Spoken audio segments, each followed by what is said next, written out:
lovelies, welcome back. I'm Jenna, your host.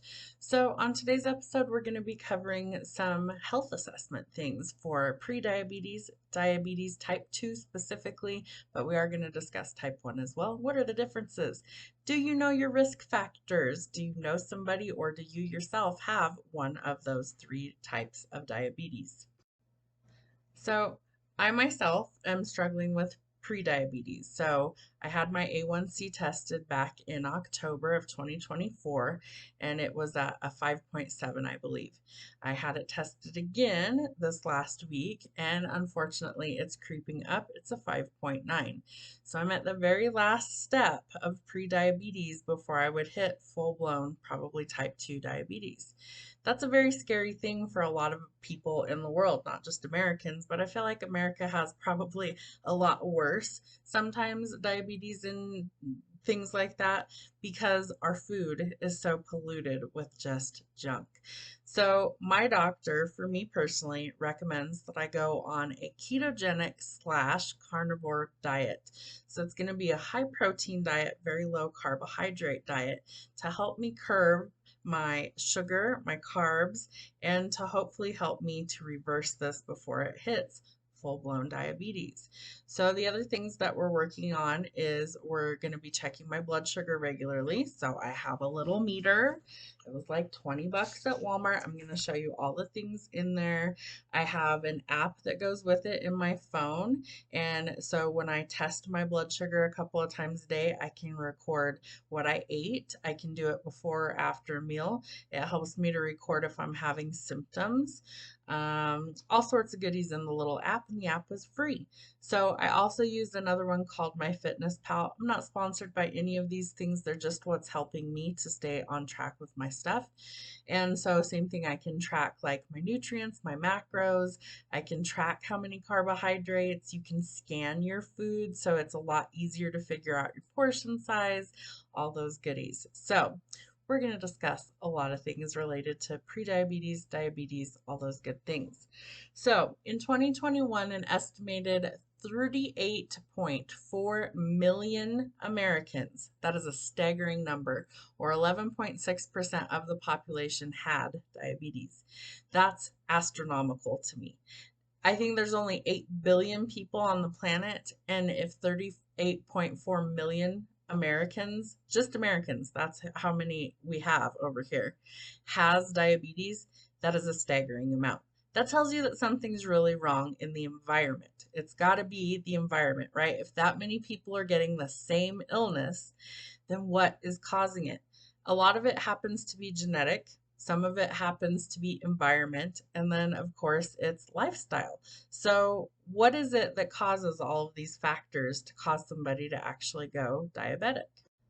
So on average, 1 in 10 Americans has diabetes of some form, if they're type 1, type 2, or pre-diabetes. Type 2 is more common. Type 2 most often develops in people that are 45 or older. I'm 45. And more children, teens, and young adults are also developing diabetes. So what is the common denominator? It's the food, it's the environment, it's the lack of exercise.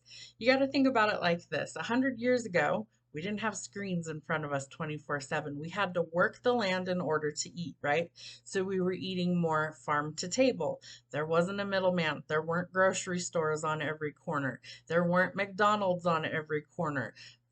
Fountain drinks, soda, candy, all those things. Those were luxury items. Now you can go to your local convenience store and you can load up on all the junk that we tend to have in our pantry, refrigerators, etc. So most of this is going to be covering how do we kind of change things for the better. But I wanted to give you guys some statistics so that you can see how staggering the problem actually is. So what are the biggest causes of diabetes, no matter which type it is? The biggest factor that contributes to diabetes, particularly type 2, is a combination of genetics, lifestyle choices, including being overweight. Your girl is definitely overweight, and lifestyle choices that you having an inactive lifestyle. So a lot of sedentary lifestyles. people who maybe work in an office where you're sitting for like 8 to 10 hours a day, people who have mobility issues, people who can't exercise, maybe you have other chronic health conditions. I have fibromyalgia on top of this. So it's something that makes it more difficult, not impossible, but more difficult. It's more challenging to do those things. And let's face it, once you've already reached a point where, you don't exercise, you're not eating right, maybe you binge eat like I do late at night after gardening, you do a little of that, and then it's like, oh, we have the munchies. So now what are we getting into? It's a difficult cycle to break. It's not impossible, but it can be a challenge. So these are some things that we're going to try and discuss, and hopefully you learn something and maybe you save yourself the trip from having to be this as well. So one of the primary focuses of this is weight management, right? Because the more weight that we carry, the worse it can be. And it increases your risk for heart attack and stroke as well. It's not just diabetes. So it's a lot of cardiovascular issues can develop after the fact, neurological issues, nerve damage, things like that, blindness. There's all sorts of slew of problems that can come with high blood sugar, especially if it's elevated and uncontrolled for a very prolonged amount of time. So let's say you had it for years and you didn't know. You could be subsequently damaging organs in your body, your eyesight, your nerve endings in your hands, your feet, everywhere in your body. So all of those things need to be managed well and controlled well so that we don't incur the damage that comes along with it. Part of that is we have to start moving again. So I have 2 dogs. You guys see videos of those, and they're very high energy. So even though my older dog Theodore is going to be 10 this year, he's still quite active. So we have incorporated going on more walks. A lot of times I struggle with the heat, and since we're heading into summer, I have to be mindful of that because I can feel really fatigued for days. So what we've incorporated is after dinner, like half an hour to an hour after dinner, when the sun starts to go down, we're going to take a walk. Even if it's around the block, get the heart rate up, jog a little bit, really start actively pursuing some movement so that we can keep the sugar under control.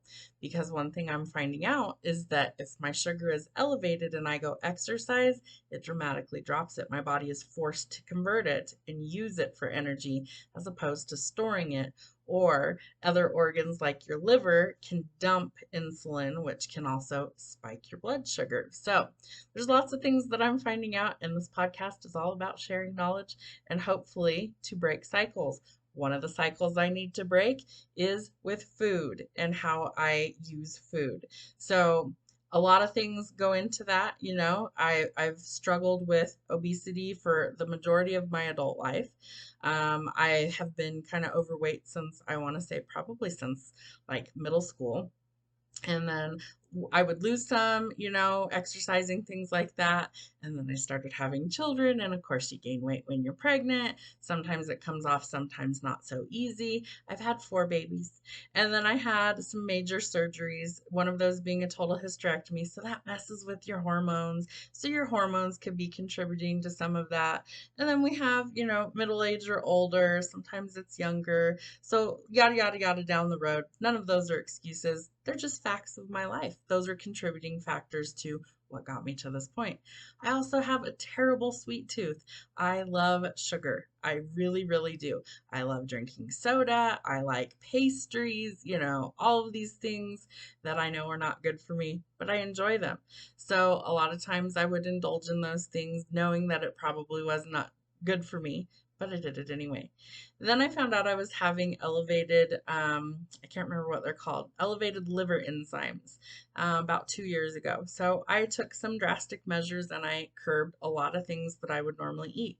If I don't buy it, I'm probably not going to go out and make a special trip to go get a soda or a candy bar or things like that. So if it's not in my house, I'm unlikely to go make a special trip to go get it. Kind of lazy that way. It's like if it's not here and it's not convenient, I don't want it that bad. So I've been trying to eat better. So what I thought was doing my body good actually wasn't doing me so great. So in the mornings, I would usually eat some Greek yogurt, usually like unflavored or honey flavor. And then I would eat some berries, raspberries, blackberries, blueberries, strawberries sometimes, and a little drizzle of honey over the top for a little added flavor. what I found out is that that was spiking my glucose, my blood sugar. And so I'm going through these spikes of elevation and then drops. And that's what was contributing to me feeling so just run down.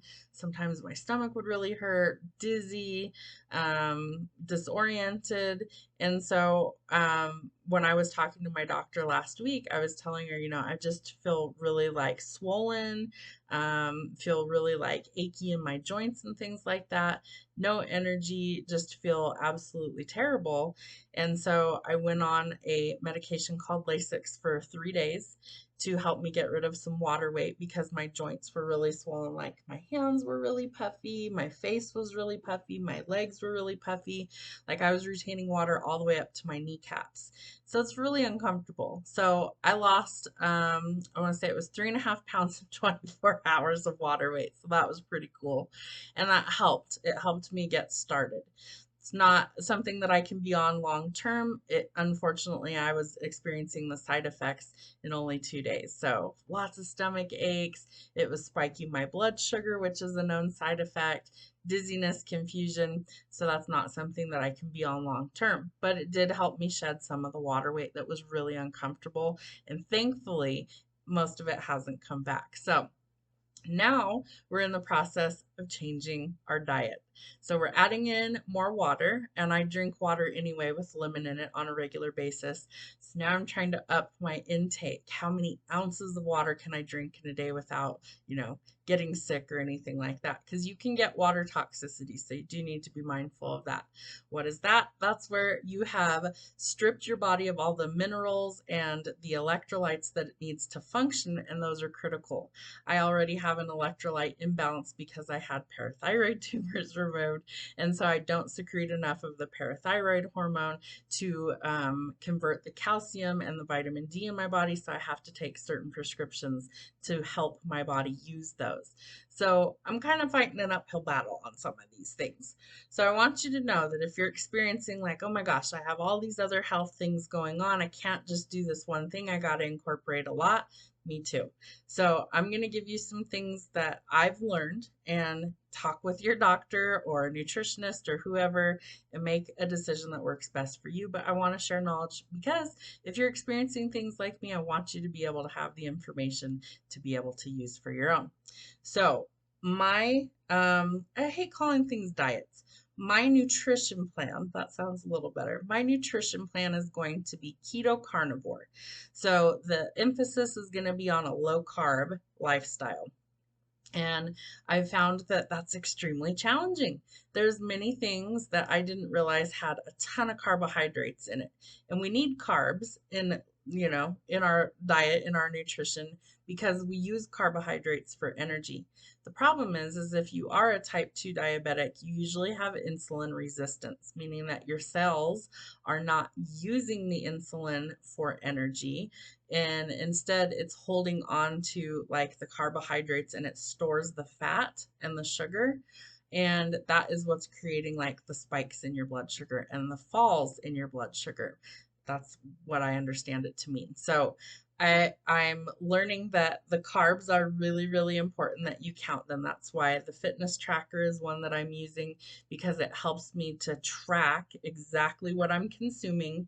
So there isn't like a sticker shock of, oh, that's why my blood sugar is way up there right now. Oh, and in an hour, I'm going to feel like hammered ass. So really important that we use the tools that we have. So I started checking my blood sugar first thing in the morning when I get up before I've done anything. I haven't ate anything. I've taken morning medication with some water, and that's it. So I check fasting before I eat.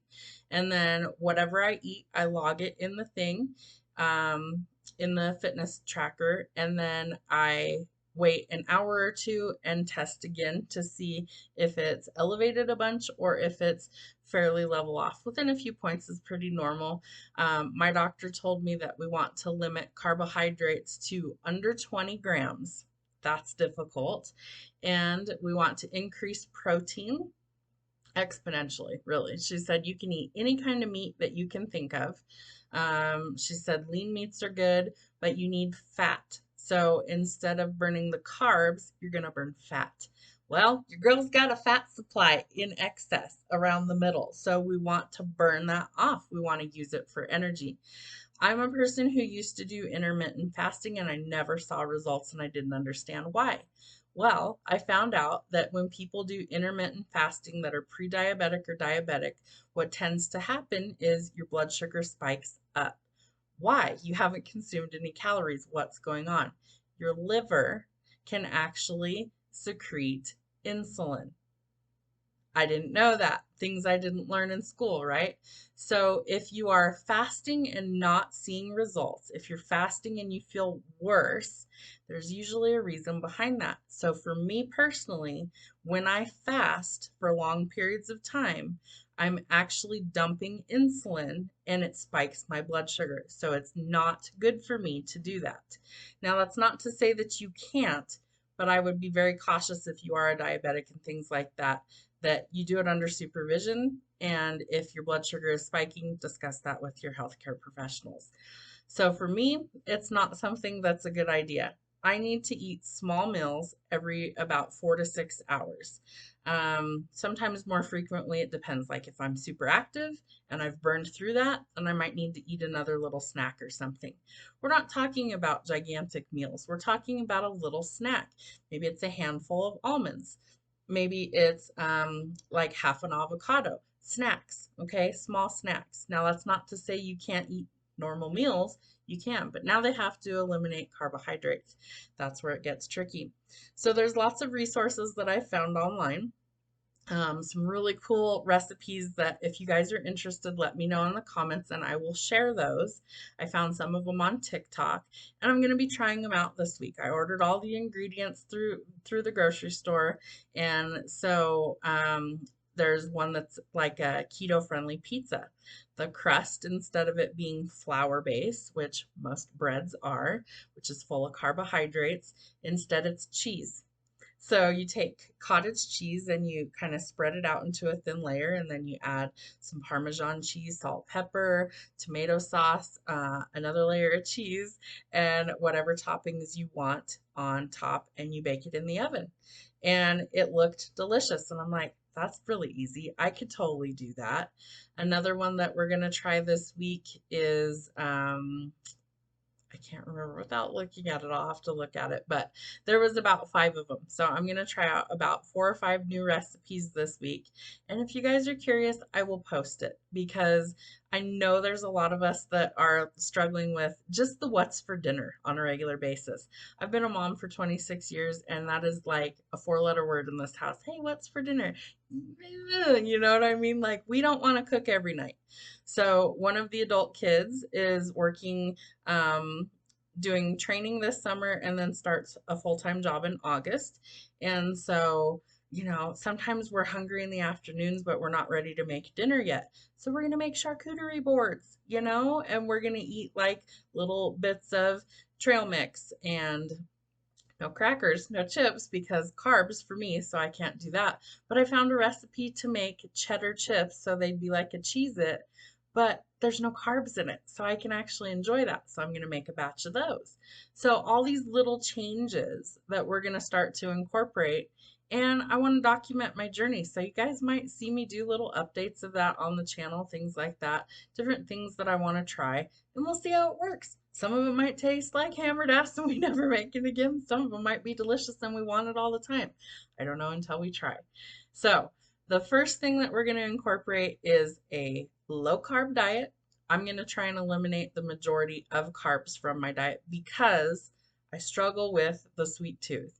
And so any sort of carbohydrates for me is going to kind of induce that craving. That's just for me personally how it works. So I'm going to try and eliminate all like sugary sweets and things like that.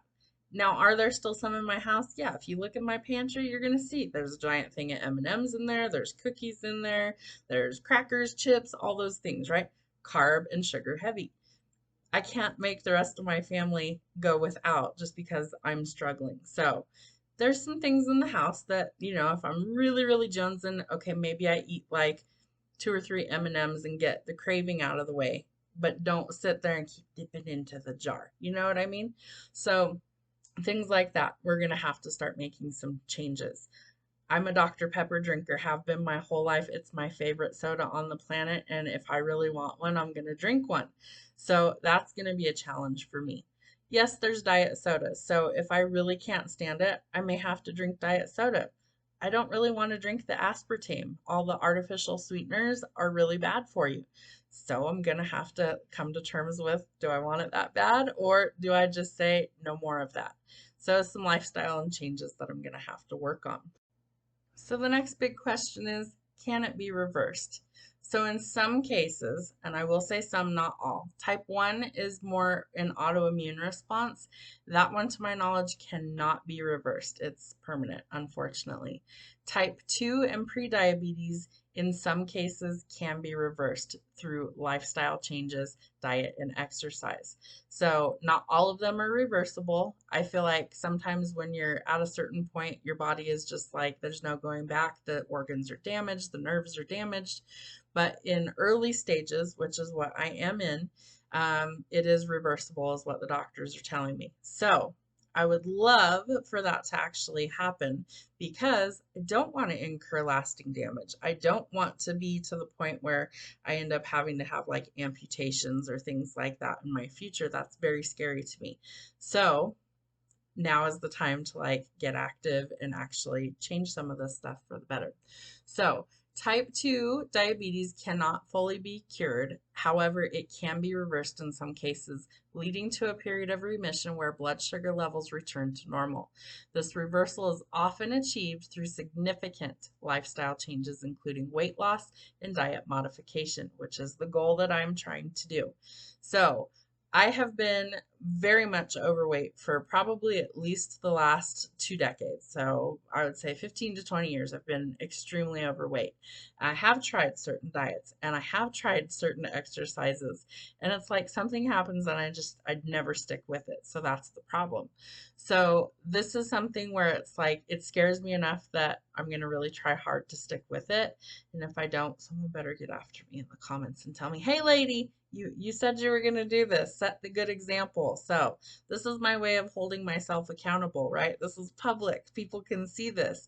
So I hope you start to see a positive change within me when you see me. So that's the goal of doing this publicly. So let's see. It says that even like 10 to 20% of your total body weight can be enough to actually like reverse it. So it said around 20 to 33 pounds. So 20 to 33 pounds would be enough to hopefully reverse it, get my A1C to drop back down into normal, and keep my blood sugar levels down. Now, just because you can reverse some of this, if you revert, then obviously it's going to do the same thing, right? Because you already know you have a predisposition for these things to start happening. So that's very important to mention. It's not like, oh, well, it's reversed, so I never have to worry about it. No, this is something that you would have to stay on target continuously because it can come back. It's not a once and done thing. All right, so the two different types are type 1 and type 2 and prediabetes. So the root cause of diabetes varies by type. For type 1 diabetes, it's an autoimmune reaction where the body attacks and destroys the insulin producing cells in the pancreas. So that's type 1.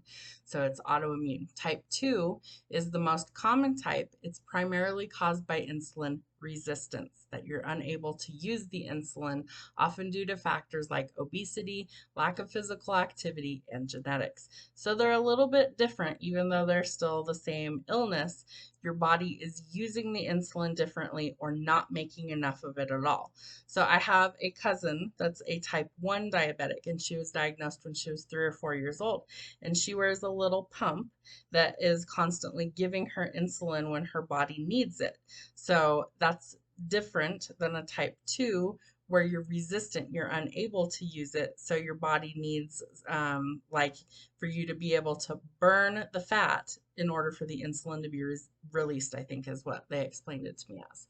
So in type 1, the body's immune system is mistakenly attacking or destroying the insulin producing cells in the pancreas called beta cells, and it leads to a lack of insulin production, causing blood sugar levels to rise. So because they're unable to use the insulin to correct the blood sugar, it continues to go up. Okay, so that's important. They don't know the exact trigger for this immune response, but genetic factors and possibly environmental factors play a role in why people have type 1. So type 2 is slightly different.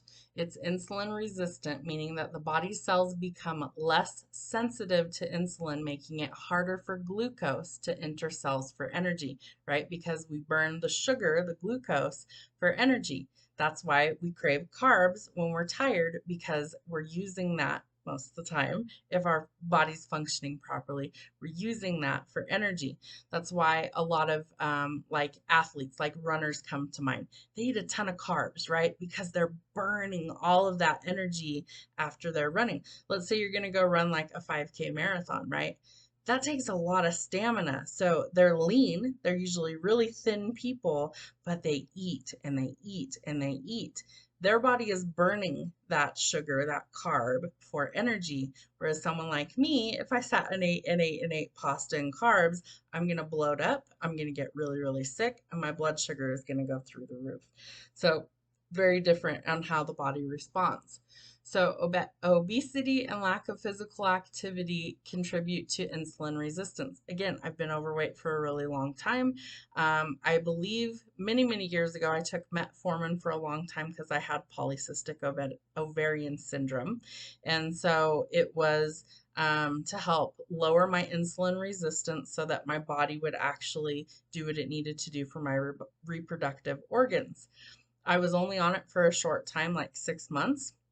My symptoms started to go away. I lost a little bit of weight, and my doctor advised that I go off of it, that I didn't need to be on it long term. Fast forward about 24 years later, now my body is like, hey, we don't know what we're doing anymore. We're kind of all messed up. So now we're going to make some changes. So genetics can also be a factor. A family history of diabetes increases your risk factor. My mom's sister is diabetic. We've known that for several years. So it is a family history. We do have some on my mom's side. I think my dad's side as well, but I can't remember who. Other factors, diet, age, and certain medical conditions can also play a role. So there's lots of reasons why someone might be a diabetic. It's not always just diet. There's usually a lot of other factors. So the takeaway from this is that diabetes in general is characterized by high blood sugar levels because the body either doesn't produce enough insulin or it can't properly use the insulin that it does produce. That's the insulin resistance. Type 1 and type 2 diabetes have different root causes, but both involve disruptions in the body's ability to regulate blood sugar. So that's the common denominator. Lifestyle factors, particularly obesity and lack of physical activity, are major contributors to the development of type 2 diabetes. So how much weight does it take to lose before you are like gonna see some results? Some maybe stabilizing blood sugar, maybe your A1C goes back to normal. How much? So to reverse type 2 diabetes through weight loss, research suggests aiming for a weight loss of at least 10% of your total body weight, or approximately 33 pounds. So that's going to be our first goal. If I can get down 33 pounds and get labs redone, we'll see. Did it work? Was that enough? Or do I need to do more? So that's the first goal. So starting weight today, and I can't believe I'm going to say this on, I was going to say national TV. That's so funny. I can't believe I'm going to say this publicly, but my starting weight is 259. So that's what my current weight is today. So I would need to lose 33 pounds in order to hit that first goal and then get rechecked and see if my A1C comes back down to normal. So 33 pounds. So a quick little goat math. So 259 minus 33 is 226. So that would be the first goal. I would love to hit my actual goal of 180. That would be like my ideal weight. That's where I've been the most comfortable. You know, I don't trust the charts of all that stupid shit. They say you should weigh like 150. It's like, I haven't weighed 150 since like 9th grade in high school. Unlikely to happen. But 180, I was pretty comfortable at. So first goal, 33 pounds. That would bring me down to 226 pounds. So let's talk about medications because there's one out there that I guarantee you've heard of or you've seen some people that have used it. It's called Ozempic. Ozempic was designed for diabetics and it helps with weight loss. So it's one that I think it's been around for a little while. Semaglutide, I think, is the official name. Let me see here. But it's a GLP-1 receptor antagonist. So it says Ozempic, also known as semaglutide, is a prescription medication primarily used to treat type 2 diabetes in adults. It is a type of medication called a glucagon-like peptide 1 or a GLP-1 receptor antagonist. So how does it help with diabetes? It increases insulin production. Ozempic works by mimicking a natural hormone called GLP-1 that helps your pancreas release more insulin, especially after you eat. This helps you keep your blood sugar levels from getting too high. Lowers glucagon secretion. Ozempic also helps to lower glucagon, another hormone that can increase blood sugar levels. It slows gastric emptying, so it slows down how quickly food leaves your stomach, which helps prevent blood sugar spikes after meals and can contribute to feelings of fullness. It also reduces cardiovascular risk, and Ozempic has been shown to reduce the risk of major cardiovascular events like a heart attack or stroke in people with type 2 diabetes and heart disease. So, that is why. Is it Maybelline or is it Ozempic? How many celebrities have you guys seen in the ads that went from really overweight to all of a sudden you can drastically see that they have undergone some sort of change? And it's like, is it plastic surgery? Did they have gastric bypass, stomach surgery? Did they, go on some sort of medication? Like, what is their secret? Well, a lot of them actually took this semaglutide or Ozempic. There's lots of brands, that's just one of the names. And it works, clearly it works. My concern is what are the long-term effects, if any, of using this strictly for weight loss?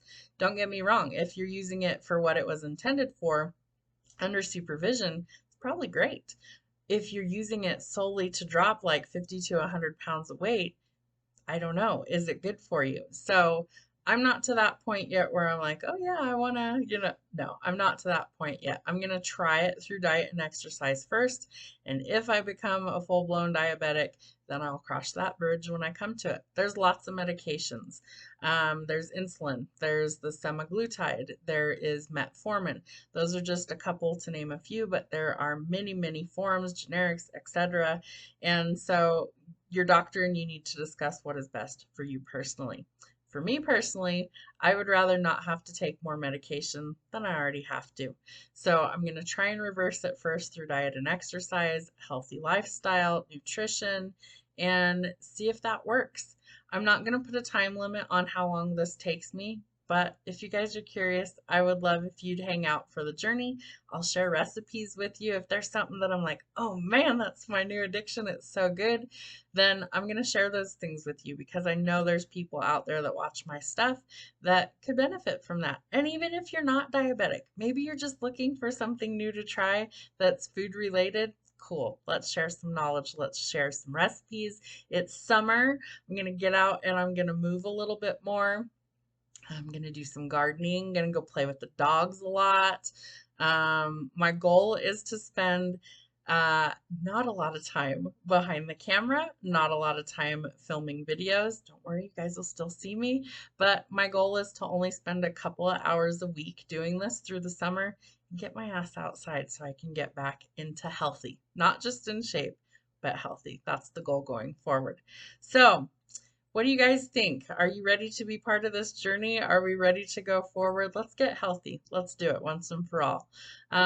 It's taken me a really long time to come to terms with like just how bad a shape I'm actually in, but I own that at this point. It's like I did this to myself. I know exactly how I got overweight. I enjoy food, and I'm not afraid to admit that. Now I need to enjoy good food instead of processed shit food. And so that's where the lifestyle change comes from. So I hope you will hang out. I hope you will be part of this journey. And the first goal is to get to 33 pounds down. Have a great weekend.